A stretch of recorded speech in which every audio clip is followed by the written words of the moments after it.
whatever event you're doing, like figure out what your goal is and what it means to you and the people around you. Because I, after this, just kind of came off of a high of feeling like I impacted, and I didn't even say anything, but it was just being able to like work at this event and host it with farmers. Like I felt we made a difference in our community for sure. And that's, I think, all of our goal and our bank's goal. Like we're so happy to help our community and see it thrive and change and build those relationships and connections in a world that's like going more towards tech and no one wants to talk and to anybody anymore. And it's right? It was so fun. It was so much fun, and I think we made a big impact on our community. You're listening to the Isn't That Rich podcast, and we're your hosts, Jill Franks and Ashley McVicker. As young females in the banking industry, we love simplifying the confusing yet everyday questions you have about money. Like, how do I get my finances in order?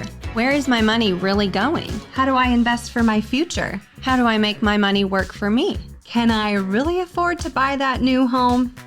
These are the questions that keep us up at night. And the truth is, no one was born knowing how to handle their finances. And chances are, walking into a bank to ask for help seems intimidating. Whether you're a single person in your early 20s saving for your first home, or you're an empty nester wondering what to do with that extra spending cash, this is the podcast for you. Hello, everyone, and welcome back to another episode of the Isn't That Rich podcast. Today, we are talking about how to throw an amazing event in your workplace. And we just threw a grand event called the Legacy Sessions a couple weeks ago, and it was amazing. So today we're just going to be kind of breaking down how we planned the event, how we got people to attend, and just how to plan a great event. Yeah, and I think for us, a lot of the planning started a long time ago. Yeah. Like we sat down, I think it was back in April, right, Jared? Mm-hmm. Yeah, the entire bank got together and we decided we wanted to rewrite our bank's mission statement for the year. We all kind of came to this agreement that, we said we wanted every single one of our customers to walk away saying, my bank transformed my life and my legacy forever. And we really wanted to focus on that term legacy. We don't just want to be a bank. Like we want to actually affect people's life and their legacy. So that's really how the legacy sessions came about was, we want to help in that way. Yeah. We started with our new mission statement for the bank. It's like, what can a bank do for me sometimes? But more so than anything, we have great relationships with people in our community that we were able to bring in and kind of create this event that was more than just stuff for finances or banking. It was about your life. Yeah. And that's really what we try to do as a bank is how do we become so valuable for our customers that they feel comfortable including us in those conversations. We want to know what's going on with your children, what their goals are, what maybe you're planning on building a dream home in 10 years and that's your retirement home. We want to know the vision for your entire life. What do you want your life to be? And so that was the purpose of our whole new mission statement. And that was the purpose of why we started in planning this event. Right. So guys, what happened at Legacy Sessions? What was it? For people that weren't there, who did we have speak and what was it? Walk us through the day. Well, I think, after talking to a bunch of our customers, we have a lot of business customers. A lot of people don't have estate plans. They don't have succession plans. A lot of people don't understand the value of their financial net worth. So we wanted to bring in speakers that would kind of help answer those questions for them. That's generally going to help the legacy that they leave behind, both in their families, in their states, in their businesses, all those kinds of things. So we brought in a few different speakers in that regard. Yeah. And like you were saying, Jared, a lot of people, I was really surprised. So we go out and we meet with our customers all the time, or our sales team does, and they have these conversations with them. And the thing we were hearing over and over is we don't have a plan for what's going on after we're gone. If something should happen to you, what are you going to leave your family? And so, or where, who's taking over your business if something were to happen to you, or if you're wanting to pass it on, how do you do that? A lot. And I think we hear this too from the business customers. They're I'm a dentist. I learned how to be a dentist. I didn't learn how to be a business owner. Yeah. I don't know anything about law and succession. And a lot of people don't know that everybody has an estate. Right. And so that was like another thing we were hearing. So Yeah. And we intentionally, leading up to this event, we know it took a lot of legwork when we decided on what the topics would be, which the first one was on succession planning. So what would you do with your business should something happen to you? The next one was on estate planning, which we just mentioned. So we had Adam Lawler talk about succession planning. We had Evan Taylor talk about planning your estate, will, all of that stuff. We found a couple other pieces that were missing was financial. So we had a financial advisor come on, John Forbes. We've actually had him on the podcast a few times to talk about how to set, what's your true net worth? Like, how do you figure that out? And how do you relay that message to your kids and the people you leave behind it, rather. And then the last one was like bringing it all together with Jason McInnes. And he talked about how to leave a lasting legacy. So 4 speakers, breaks, and we'll get into all that and tell what we did. But it was a really fun day. It was a fun day. And we're like worn out from it. We did a lot of work for it, and there was a lot of there was just a lot of stuff that went into it, though, and we had to really be very planned and poised and attention to detail. And I feel like every single touch that we did with this event was intentional. Like it was very intentional. Yeah, from the branding, from the people we picked, from the Right. food. I mean, everything. So let's go back to the beginning. So we had this mission. We met with our team. We created this new mission statement, and then the 3 of us sat down. And we're like, let's throw a legacy event. Like, let's make an event where we are giving this valuable information to our customers, in a really tasteful way. And how are we going to do that? Well, we're going to have an event, but we had to convince our executive team to allow us to do this event. And I feel like we got some pushback at first, I know right? we did, and we were like, "Oh my gosh, you're talking to the marketing team at Farmer State Bank. We're gonna so make it fun. We're Like, going to make it great. because no one wants to go sit at a half-day seminar and be really bored. Right. Nobody wants Right. to, especially business owners that are like, I have to work my business, Yeah. or maybe they're struggling with employees right now and they don't have the time. And so we had to like tee it up in a way that it was like, this is worth your time to come. And so we had to, tell our executive team that too. We're Yeah. like, please let us do this. Yeah. So we pitched it to our executive team, and it turns out Charlie, our CEO, is pretty much had always wanted to do something like this. It just had never come to fruition. And so he was on board right away. Yeah, he was really excited. But some of the rest of the executive team, it took some convincing. Like, this is not going to be just another event, like you said. Like, it's going to be something that people are going to talk about. Like, we want it to be a buzzworthy event. Yeah. But how do we do that? Like, it took a lot of planning. And so do you want to go over like the timeline for this? I mean, because it started months and months before the actual event happened. I think we started planning for this in May, if I remember correctly. Yes. Yeah, we really had to like paint a picture. And I think, if you're planning an event, it's almost like You have to look at the It's end like goal in mind. It's like, what's the end goal? goal. And then like start back at the beginning. And it's like a restaurant. So if I said, I'm going to a really nice restaurant, what's the first thing that goes to your mind? Not just the food. You're thinking about the atmosphere, the music, the sounds, the brand, the smells good. It's cohesion, clean. all of that. And so, I think a lot of people, where they make the mistake is they may have a really great meal, but they cut corners on everything else. That's That's good. good, And so Jared. what I like about Preach this it. team is like we understand the value of like the presentation, the invitation, the food. We want the atmosphere to accentuate the meal that we're presenting. So that's something I think we're all super passionate We can end the about. podcast now. That's all we needed to say. That was perfect. But I think for me, like I'm always like, we want excellence in everything that we do. Yeah. Because I think with customers, I think we hear a lot is like, oh, maybe you guys have like a bigger budget. You can do something like that. No, what my biggest recommendation, I said this to so many people and I feel like so many people don't listen, but if you're listening, listen to this.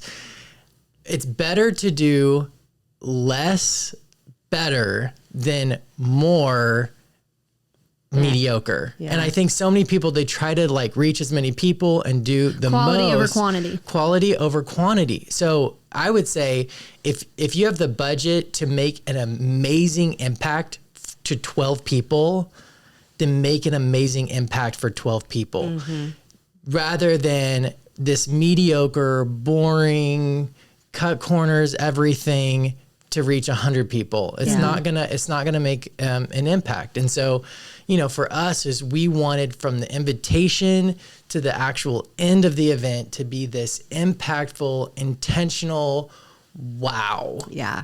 And let's talk about that right now. Like our budget and our goal for the event. So when we set up our vision for the event, it was of course to impact all these people, but we had a goal of let's make it 100 people. Like I would love for 100 people to be impact on this event. And if we can get 100 people through the door, we'll consider that success. Yeah. And we talked about like what our budget would be. And we came up with a budget of $12,000. And now $12,000 sounds big, but this is an event we've been planning, like I said, since May. So, I mean, we at marketing or at Farmers State Bank, we have a marketing budget where we can spend money on advertising. And so all of our advertising budgets from May through August, I mean, it was on this event. So if you think about the cost of like a billboard, and I'm not saying that a billboard is not a great investment for your business, but if you consider the cost of a $10,000 billboard that you get to display for 4 months, rather than planning an event that can touch 100 people that change their life. and change their lives, like I'm saying, $12,000 is like, that is a great investment on those people for sure. So that was like really our goal was to get those 100 people in, spend $12,000, and just make a really, really great impact in their lives. Yeah. So. I mean, we wrote, I know maybe I'm going ahead of the schedule or whatever, but we wrote multiple handwritten notes to every single person that,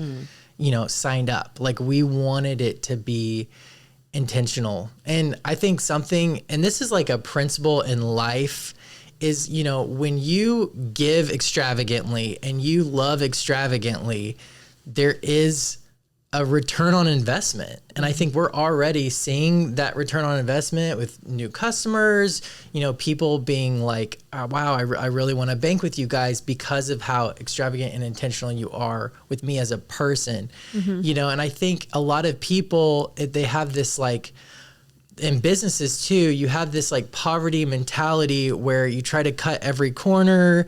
You're trying to like, you're afraid of like giving extravagantly because you think you're going to lose. But actually, if you go above and beyond and providing this amazing experience to your customers or to your people, is a principle I have seen happen every single time. You always get back that return on investment. You always double, triple, you always reap what you quadruple. sow. You reap what you sow. It's a biblical principle. It's a life principle. I think we see that here at the bank. We give extravagantly here at the bank, but it actually is like business wisdom to give extravagantly because we see that come back to the bank and we're blessed because of it. So, And we talk about this on other podcasts, but when we do well, like the community does well. When the community and our businesses are doing well, we do well. Like the banks and the businesses go hand in hand statistically speaking. And I think people kind of want to separate the two and you can't. And so when the banks are healthy and really helping their customers like they should, like that's how you impact your area. And so that's why we want to do events like this. Well, and we had to really set the tone, like how are we going to measure the success? Because a lot of times in the marketing team, like we have, how do you quantify the return on your investment for this? And for like $12,000, like how do we see, like how are we going to measure that we were successful in this? And that's really hard to see for a lot of the things the marketing team does. And so we wanted for sure for this event to just like, how else were we going to know we were successful with this? And I think it really, the feedback that we've received so far from planning an event like this, it's been just amazing, the feedback that we've received. So starting out, you really have to have your goal, you have to have your vision, and you have to have some numbers. So get your budget and get your planned attendees, or we call it a BHAG around here, big, hairy, audacious goals. So we were like, we're going to invite 200 people in hopes that 100 people will come. So don't just, if you want 100 people to come to an event, don't invite 100 people, invite double the amount because. And I think with marketing too, you have to be prepared. You have to know more before, we were just talking yesterday, we get invitations in the mail being like, we have this event next week. Can you attend or can you sponsor this? And you're like, wow, you have a week and you're just now talking about this event. Like, you know? And so for us, it's like, okay, if we want this event to be big and impactful, we have to plan. Yeah. And I think that's where I think we did a really great job is we did a great job at planning the more before and coming up with, you know, social media posts, ideas, a brand. I think what was awesome is we came up with a brand for this event, and everything, to the social media, to the language, to the food, like everything, To the decal edge invitations to the that were sent music out. that we played, was cohesive with this brand that we made. So let's talk about like 8 weeks before, because we have this timeline that we go off of at Farmer State Bank, and it kind of, for an event like this, 8 weeks before is when we were, you know, determining where we would host this event. So we found a really great venue here in Marion. We wanted it to be Marion. We have we have a location in Harrisburg, Alto Pass, two in Marion. And so we wanted something to be central in Marion for the most part. If you were to throw a dart on the board, it's the central location. Plus there were lots of venues that we chose from. I mean, we met, we thought about the Civic Center. We thought about a couple local churches that it would have been a great venue as well. But at the end of the day, we ended up doing it at the Marion Civic Center. Yeah. So which I thought, So right there, it's like, that's one of the first things you have to pick is a venue. So make sure it's in your budget, make sure it works. Like we would walk around places and be like, I don't know, the floor's a little squeaky in here. Like, I don't think we need to come to this one. So yeah, have that vision and that goal in mind. And then is the space going to work? That's very important. Yeah. And at that 8 weeks out, that's when we were already creating our invitations and creating a list of people. Like we identified the people that we wanted there, and we could talk about the invitations. I mean, cause that was really thought out. Well, yeah. And I mean, let's just keep, what else happened at 8 weeks? Yeah. So we determined our location. We created a strategy and plan for the event. We confirmed the dates. That was another thing that was That's tricky. hard to do. Yeah. You know, we wanted it to be not so busy in the summertime. We wanted kids to be back in school so the parents could attend this event. Well, in planning earlier, you have to plan early because think we had 4 speakers that had to all be on the same page. Us 3 had to be on the same page. Executive team had to be on the same page. Civic Center had to be on the same page. Yeah. The people that did the food had to be like, there's a lot of, so you can't just plan an event 2 weeks before and be like, yeah, I hope you can speak at this event. Yeah. They're like, no. Yeah. This is good wisdom for anybody that's planning an event, whether you're a business or getting married, you know, or anything. Like there's all of these different factors that you have to really list out and say, okay, where does this meet at? And where's like the best time, date, location, all those kinds of things that meets all of our goals that we have. So we did that, and that was really awesome. We had our speakers hired 8 weeks prior. So this is all happening 2 months before our event was going to even take place. So we met with the Civic Center. So Josh Benson at the Civic Center, we met with him, told him our vision just to see if it was the right place for it. We spoke with our speakers and hired them, or got them on board with this. And like you said, but we did some more strategic things with our speakers as well. We actually utilized this podcast to have them on to kind of, you know, amp our listeners up for what was to come for this event. So we had Adam Lawler here as an episode. We talked about succession planning, which was going to be spoken about again at our event. So we had Evan Taylor on to talk about estate planning and all the things that goes hand in hand with that. So we got to ask him our questions that we had as bank employees about our estates. We spoke with John Forbes about why you even would need a financial advisor. He was on the podcast, and also Jason.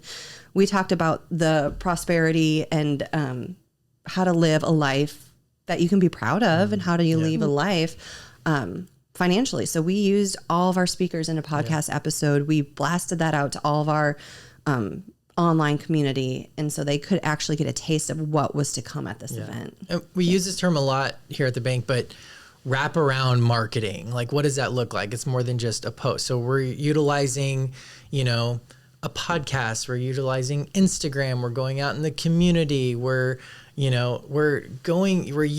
the same topic, but we're using it differently to reach different people. It's like, wrap around. So that's, if we have advice, is don't just make a post and post about it. Think of outside of the box ways that you can use these topics to reach different, whether that's, an interview, a video, a post, going out in the community, like all those kinds of things. I think that really helped us, because then I could take, clips from the podcast, post on social media and all those kinds of things. So, wrap around marketing, think of those ways that you can kind of reuse and circle the topic of the event that you're wanting to do. So speaking of like social media and all that, well, before you can post on social media, before you can make invitations, you have to have this preliminary stuff done. So what we just said, pick your speakers, get your time, do a little market research, figure out what the best timing is for a seminar. Is it a half day? Is it a full day? We had to answer all those questions and ask, lots of questions about that stuff. So we had to get all that information in first, and then we were able to then start kind of filling out our brand and our invitations, which that was next. So do you guys want to talk about the branding? Yeah, because that was branding's fun. And I want to say this too.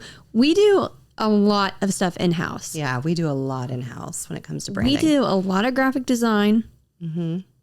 We picked all the music for we do a lot of stuff in-house. Yeah. We're very self-taught at Farmers State Bank. Well, because if you can't find it out there at a reasonable price, why not make it yourself? And we're really great DIYers or do-it-yourselfers, right? It's really fun to collaborate. Sometimes me and Jared butt heads, but too, we do butt heads. We're very tough critics of each other. Jared and I Jill was like out that week, and we were trying to find the branding of this stuff, and we're just on two completely different pages. Now, I'm gonna brag. We definitely have amazing skills between the three of us.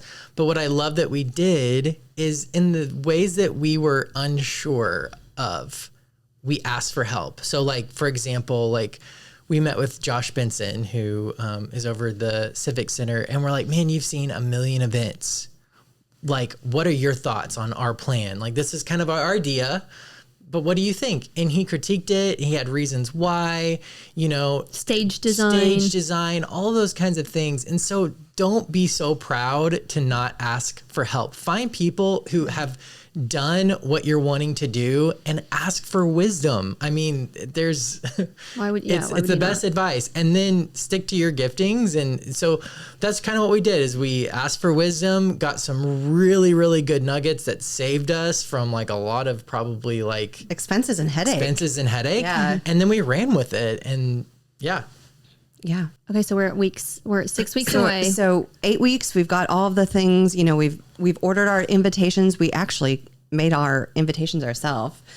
I want to talk about sitting down together and creating the brand, because I feel like this was an important step on how the rest of the event took place. So we sat down and we all had the idea in our head, but it was really hard to get down visually. Mm-hmm. And when I was thinking in my head, I was I don't know. I'm thinking about first of all, the Succession song. I feel like that was kind of everything off that. Yeah. If you look at the HBO hit Succession, it was all these old timey images and the video and the music. And so we sat down in the office and we literally played that song over and over. And we're like, that is it. That is the vision. I see people seeing the history, the old photos. That was it. And so a brand was born. Mm-hmm. Yeah.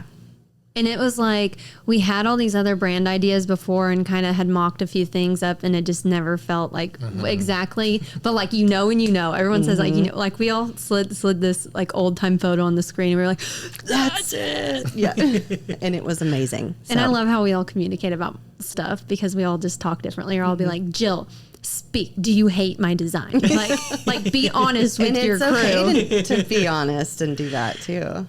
And then Asha will look at my design. She's like, ugh. Yeah. A little more coarse with Jared.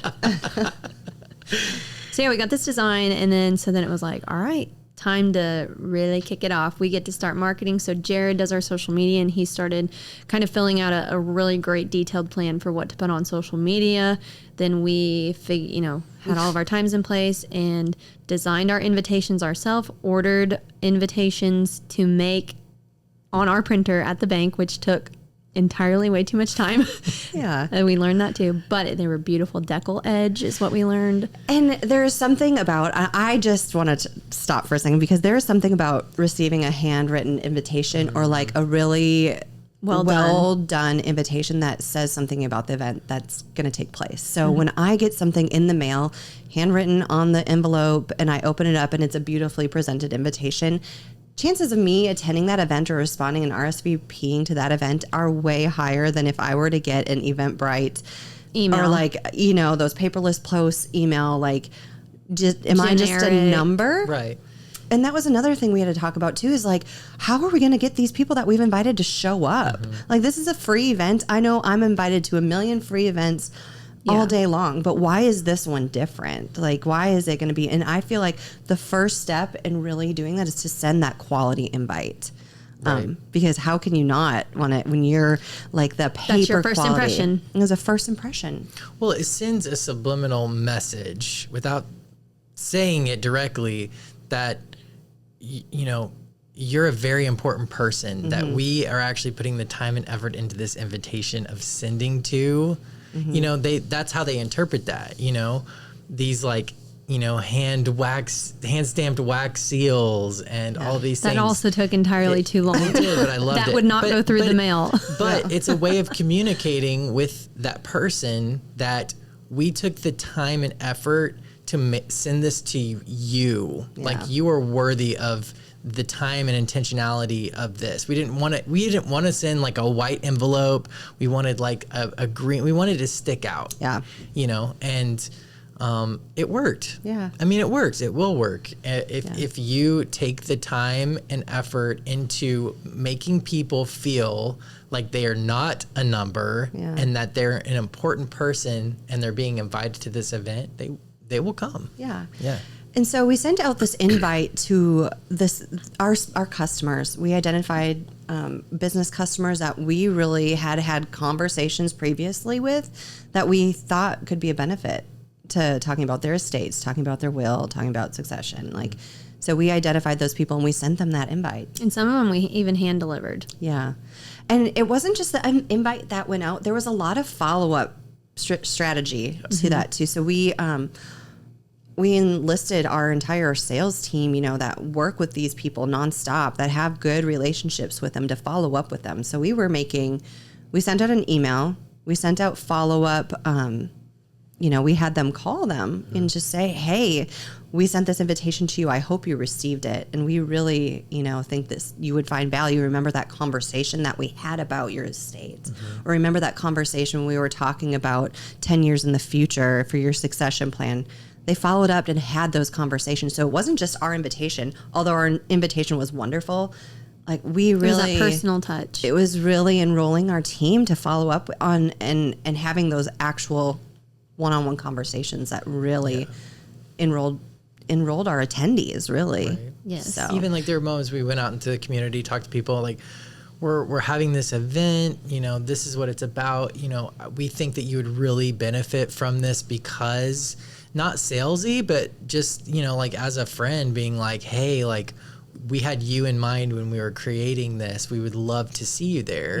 And those people showed up. Yeah. You know? Yeah, when we need to talk about this too, this is kind of like the next steps, but it's like really getting a plan and sign up stuff ready. And so within our invitation, we had a QR code that people could scan, and then it was also on our social media, but it was our Eventbrite, and it was how we were able to track who was coming. Yeah. And that they were signed up. And so it was so exciting because all three of us share an email, and we would get an order notification, and we'd be like, like 5 Yes. people are coming to our event. I remember like during the early stages of the invites going out, we were like telling the executive team, like, the mail's slow. You know, the mail is slow. Like, Yeah. they haven't got it yet. No one's signed up. We're like, is this event a dud? So you will definitely have like a little anxiety if you're throwing an event. Well, and that first sign up came in, and I think we were at lunch at like Mary's in Erin. And Ashley and I just like, did you receive that? That is so exciting. Someone's coming. We're like 99 more people to go, but we've got one attendee for sure. And Charlie's like texting us. He's like, how many people have signed up? We're like 3. He's like, okay. You've got some work to do. So then after the sales team went out and we were doing the calls and touching base with people, that's really when we would see like 10 plus order notifications a day. And we were like, okay, this is so exciting. Like we've really got to make this like a great event. And then the people that were signing up, we were so excited about. So that was the time we were, get a order. I don't know what you would call that, like a ticket platform in place if you're doing something like what we're doing. So our event was free, like we said already, and I really love Eventbrite for its platform. You can export your contact list. You can see you can require people to enter their phone number. That you can buy tickets for other people, or buy tickets. I say loosely because ours is free again, but you can add tickets for other people. So Mr. and Mrs. Jones could buy ticket for their son or whoever it was. Eventbrite is a great platform. I think if you do have a not free event, you do have to pay a percentage for the sales. But if it's free, use it, utilize it, and use it to your advantage. Because like I said, you could export that list. Now I have an attendee list for everybody who's been there, and I've been reaching out to them post event. So that's a great way to track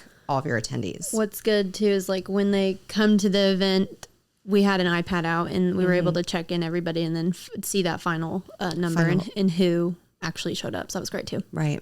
I want to talk about social media a little bit because we say this all the time. And by the time we were 4 weeks away from this event, the marketing team at Farmer State Bank was sick of the legacy sessions. I was like, I wouldn't come to this event if you gave me $100,000. Like, I am sick of it. I don't want to say legacy sessions one more time. I don't want to hear the song Succession anymore. I don't want to see an old photo. I don't want to listen to Frank Sinatra. I'm done. But on social media, we all know no one sees this stuff the first time or the second time. Yeah. So tell us about that journey, like the social media. Did you feel like you were overdoing it? Did you do it enough? Like, I felt it like it was super successful. How do you feel like, because you were in charge of social media? I felt like it was really successful. Of course, on our end, you feel like you're just this broken record, just every single day sharing the same thing 100 different ways, but on the other end, I mean, they may have seen one of those posts. Yeah. And they say it takes 7 or 9 times for you to actually take action. I think it's like 9 to really recognize that something's happening. Yeah. There's this study done by psychologists and it says somebody has to see something 11 times in order to take action. So you on social media, you might see it once, you might see it twice, and you might think, oh, cool, that's really great marketing, like beautiful event. And then by the 11th time, they finally take action and book their ticket for the legacy sessions, right? So I feel like you did it perfectly. I mean, there were stories, beautiful imagery. You did that wraparound marketing really well with the podcast episodes we did, and yeah, it was fun. There'd be times, I'm recording myself being like, hey, come to this. And then I'd be like, all right, Ashley, Jill, it's your turn. And I'm like, I don't have makeup. Jared gets so mad at us because he always wants to record us. And we're like, we don't have makeup on today. I look like a trash can. Wait till next Tuesday. And he's like, I told you to be ready for this. You're not doing your job. I know.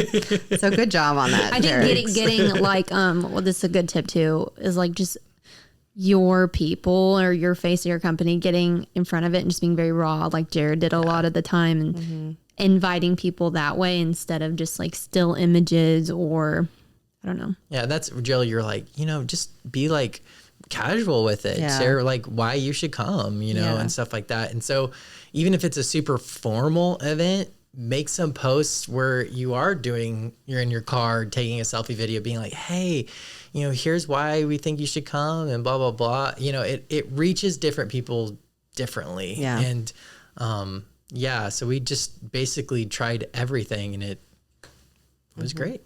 Yeah. I want to talk about so 6 weeks happens. We were ordering promotional items for it. We created a really beautiful gift box for people to use, or for people to receive when they came to the event. So we were ordering all of this stuff weeks and weeks before the actual event happened.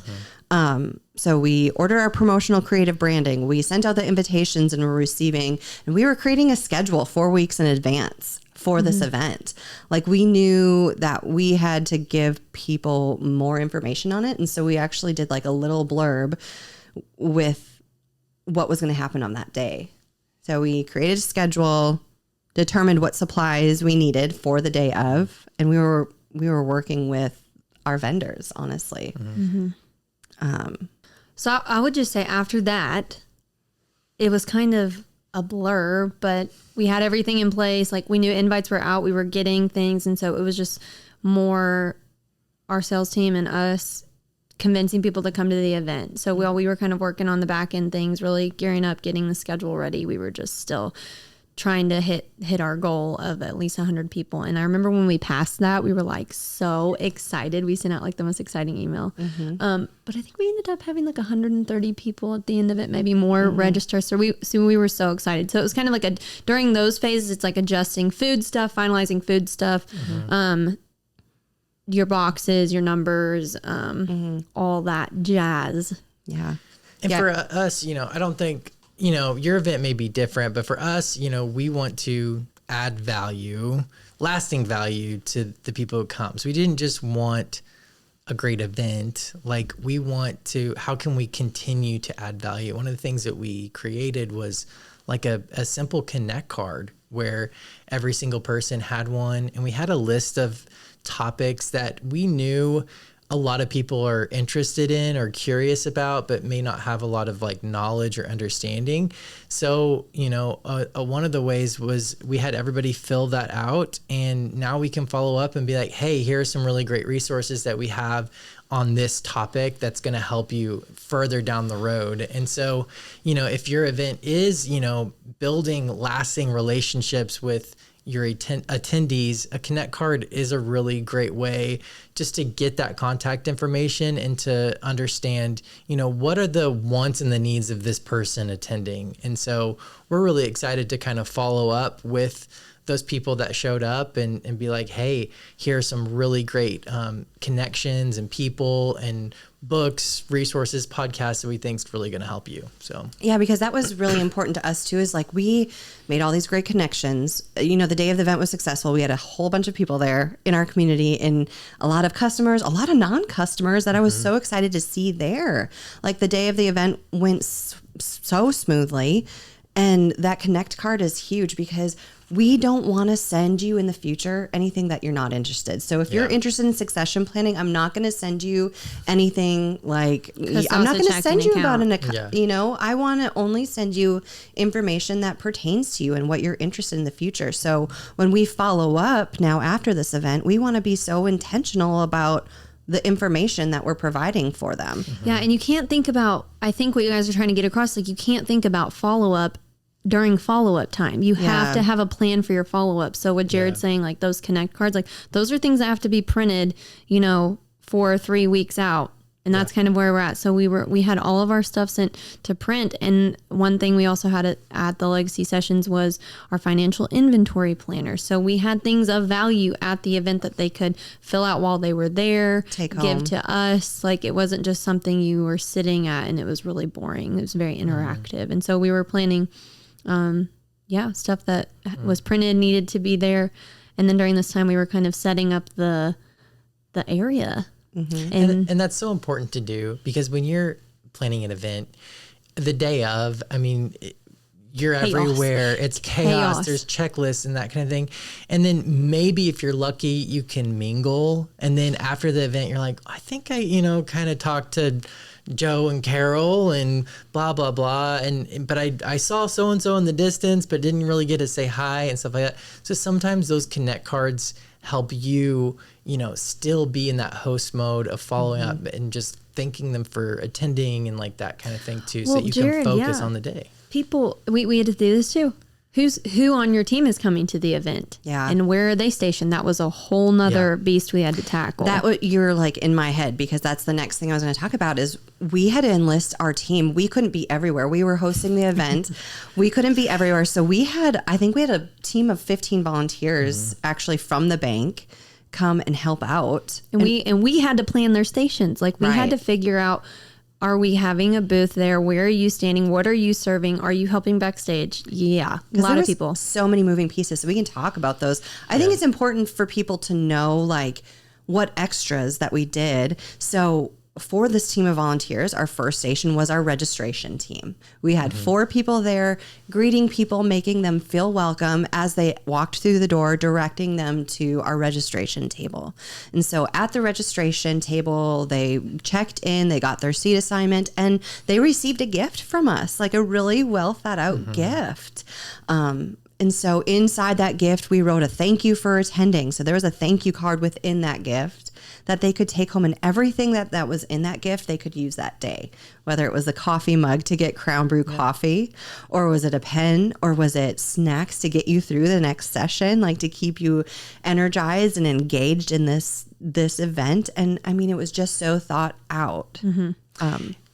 And people notice and they celebrate it. Literally, like right before this podcast, one of the attendees took a picture of the mug that we gave them and said, my new favorite mug, and shared it on their social media, who has thousands of followers. You know, it pays off. It really pays off when people celebrate what you're doing with their thousands of followers. That's free marketing for what you're doing. And so, you know, just even little intentional things like a mug goes a really long way. So scheduling is so important with people, the food, the boxes, like there were a lot of moving parts you guys have to get down on paper and kind of collaborate on and see if we're all in the same headspace with it. We also had to think about, because we were on stage and so we were kind of the production managers. So we had to find somebody to do sound, had to find somebody to do the screen, and then we had to create all of the stuff that was going to be on the screen. So that was like a back in-house thing. We had to create a bunch of graphics. We had to reach out to the Civic Center people to see what sizes things were. I mean, the communication overload we had to do. And we're like, where's that email with the pixel sizes on the Coordinating with the speakers to make sure their slideshow presentations was and then putting all same. that into one program. So there was just a lot. I mean, we did not do any like bank marketing during this time. It was just strictly this event. So during this like 1 week mark, getting ready, it's a lot of like figuring out where people are going to be, what they're going to do, what the place is going to look like, what's going to be on the screen, the schedule. Like a schedule is gold for people. And so that was probably the hardest. And we can even link the stuff. Like I'm going to link our schedule that we used, like our timeline for this event, and then the volunteer schedule, just so somebody can see all the work that it took and all the volunteers, all 15 of our volunteers. I mean, there's a couple of volunteers. I'm thinking of Danielle Furtok. If she was not there backstage, like helping us backstage, running mics to the people in the crowd, running back and forth behind the curtain, making sure that the speaker was on their cues right when they're going to hit the stage. Like we could not have done it without them. Right. Yeah. I mean, really. It's true. So volunteers are huge. Huge. So let's fast forward to the day before the event, which I would say is probably more important than the event itself. We've got everything in place. We have everything purchased. We've got all of our backdrops ready. Invitations are out. We know who's coming. Yeah. What did we do the day before? We had a dress rehearsal. I mean, we set up. I mean, we got to the Civic Center around, you and I were there at 11. Jared was there. So Jared was in charge of stage setup. So he designed the stage and used a lot of his own DIY again to set up the stage, and it was living beautiful. Room was on the stage. So while he was setting up the stage and working with Matt Throgmorton on the sound and the lighting and making sure the stage looked beautiful, Ashley and I were setting up the PowerPoint and everything. But we also coordinated with our presenters to do a dress rehearsal because we knew that if we didn't go through exactly what was going to happen that day, that they would just be walking around like, someone tell me what to do. So we did a 20-minute rehearsal where we had them mic'd up. We got them, we told them what we would say before they came on stage, had them on mics, and then how we went through their slideshow. Like, let's make sure the slideshow works, make sure the images are right, and then how we're going to sit down and have a Q&A session with them. Even to their like intro song of the song that plays when they walk out. I mean, we had to go through all we had of those music things. cues, everything. So the day before was crucial. We were there all day setting up everything, and that's really crunch time because we had to be there 6:45 the next morning and had no time to do any of it. I No. mean, you're in hair and makeup and heels. You're not. Yeah. We really couldn't do anything the day of to prepare. It had to be like go time. Yeah. So your day before, people. Just plan on only doing that. Yeah. But I feel like the dress rehearsal was vital. Like our Absolutely. speakers, I was so glad that they took the half hour to be there with us and do that because it made the event, I think. So yeah, but we were up late rehearsing our lines. We were up till like 9:30 at my house, like just practicing. My husband was like, okay, giving us, Tom goes, get these two out of the I performed in front of thousands. Start over. We're like, Tom, now we're all nervous and we don't know our lines. We were like little, like in a play. We're like, okay, like so nervous. So fun. but practice and go over it again. But I think that made it. So day of, Day of. what happened? Well, everybody showed up really excited. Our team, made sure they knew when to be there and what they were doing. And then we all got there, kind of finished some setup, and then people started showing up and we were shocked.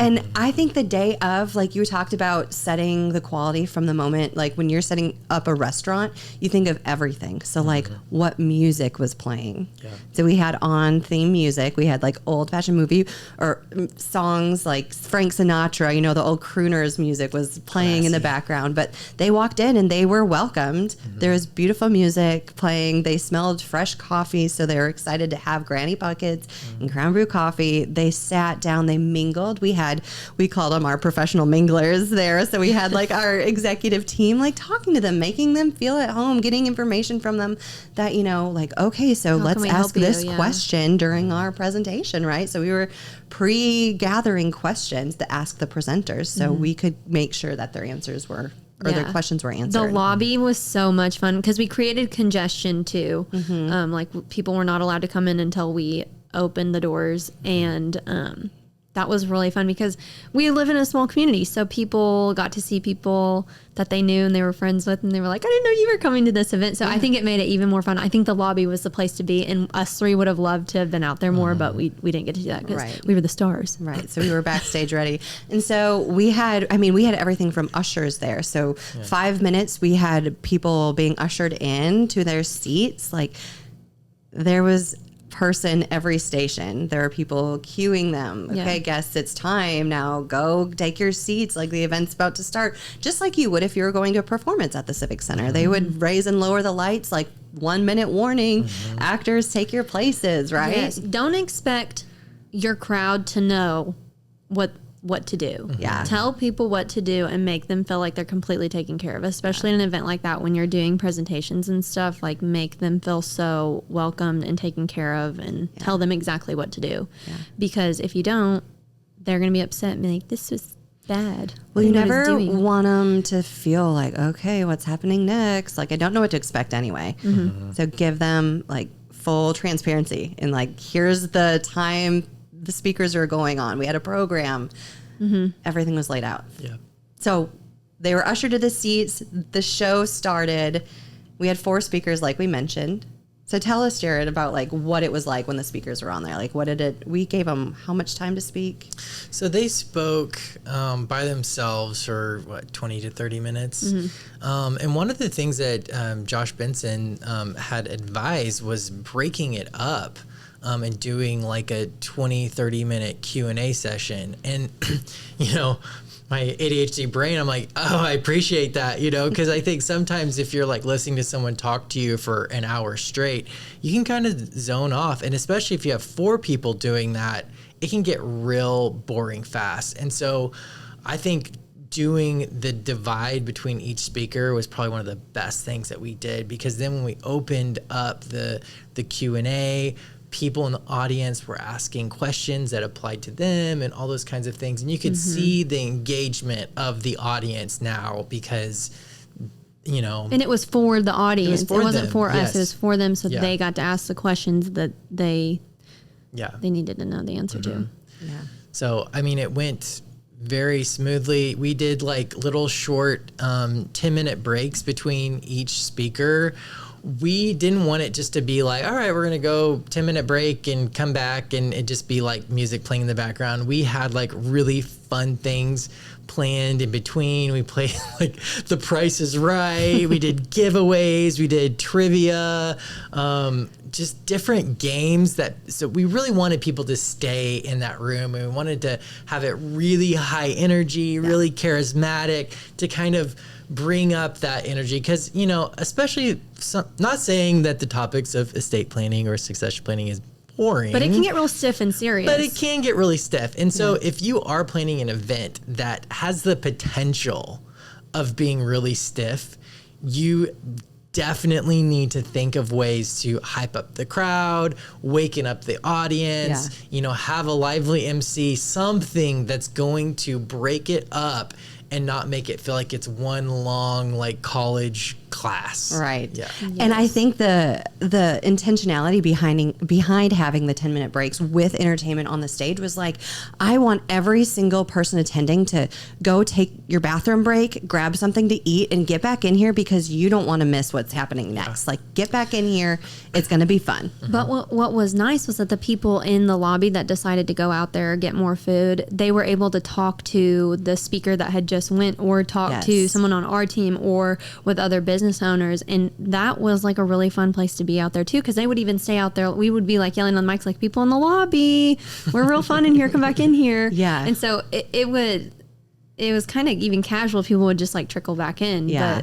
But it was nice to just have a fun zone and then a fun zone out there. Like wherever you were going, you knew you were going to be able to talk to somebody or be entertained or win an espresso. I don't know. Yeah.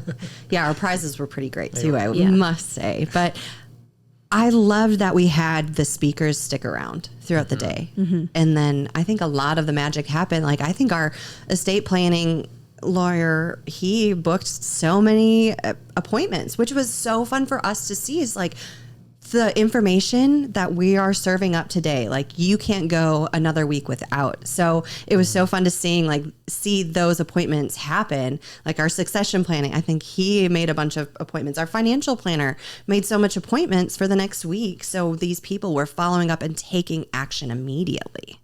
Just so cool. And I think it gave them a sense of, I don't know what to call it. Just like they were comfortable now that they had these people that they had already listened to, made a connection with. We recommended them. They trust us. So now they trust these people. Yes. That's great, because it's sometimes hard to find people, especially dealing with your legal matters or your financial matters, that you trust or jive with. And so that was really cool to see. Before I started working for the bank, I hadn't dealt with a single lawyer, maybe one lawyer in my entire life. You know what I mean? They're all scary, and the lawyers we had were so much fun. They were so fun. Yeah, they were super relatable and easy to talk to, and they put everything in layman's terms, so it wasn't unapproachable. I know. Does that make sense? It was really fun to talk to. Yeah. So now after the event went great. We have had a ton of feedback from it, but now it's a week.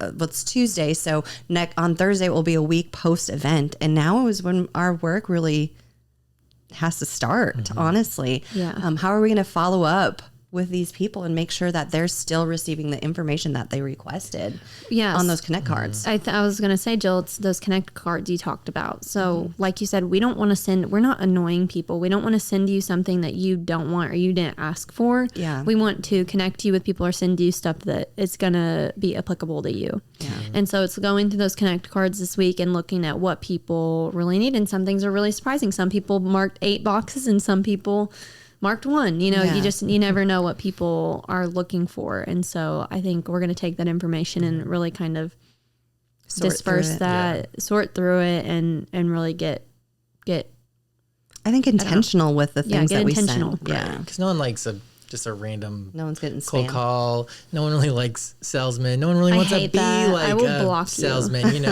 And I think that's one thing I love about this bank is like we really value like organic connection, but how do you create that, and I think those Connect cards were a great way to, just set that up for us to be like, hey, like, we really want to help answer some questions in this and continue to add more value and have relationship with you and those kinds of things. So I'm really excited about the follow-up and the feedback. I mean, just connecting to different people. I think what's fun is like the event really broke off a lot of the mentality of certain things. Like, you know, I think a lot of times if you hear estate planning, I know me personally, I was working here. You think, well, that's only for like the rich or those kinds of things. No, it's actually for everybody. Everyone has you an know? estate, yeah. And so just to hear about like why this applies to me, you know, is amazing. I invited my family and my mom was like, I just couldn't believe it. Every speaker said something that I had never thought of. And I can't wait to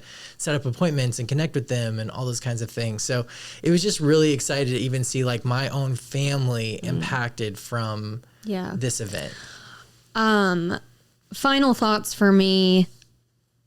Whatever event you're doing, like figure out what your goal is and what it means to you and the people around you. Because I, after this, just kind of came off of a high of feeling like I impacted, and I didn't even say anything, but it was just being able to like work at this event and host it with farmers. Like I felt we made a difference in our community for sure. And that's, I think, all of our goal and our bank's goal. Like we're so happy to help our community and see it thrive and change and build those relationships and connections in a world that's like going more towards tech and no one wants to talk to anybody anymore. And it's right? It was so fun. It was so much fun. And I think we made a big impact on our community. What was your biggest takeaway from it? About the entire event, I think it's so important to do everything with intention. And I think that's what made this such a success was do everything with intention, and the further out in advance that you can plan something, the better. Because we've all seen events that, you know, they're mediocre, they're ham and beans dinner and everybody has one. There's one in, you know, they're 1 in 100. Like, but to actually plan an event with such intention and see the people actually learn and take something away for free, you know, like, so just use that intention and plan. The further in advance you can plan, the better. Yeah. What about you? What's your biggest takeaway? It's really similar as Jill's. It's like putting excellence in everything that you do, putting intentionality into that.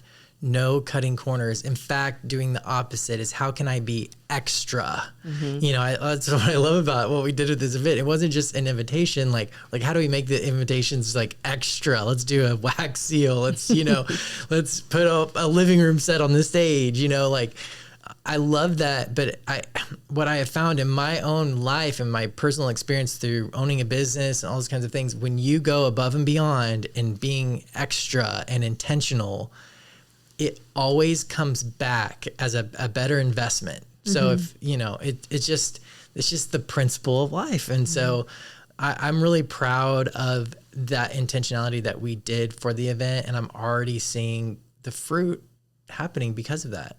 So that was awesome. Yeah. Well, that's how you plan a great event, everyone. Well, we will link the timeline. Like I said, we even have like a vision worksheet we would be happy to share. And also just our volunteer schedule too. So if you find that helpful, you can always check out our show notes. So thanks for tuning in, and we'll see you next week. Bye, everyone. So Jill, where do we go from here? Be sure to check out our show notes for this episode, and also be sure to follow us on social media and subscribe to our news.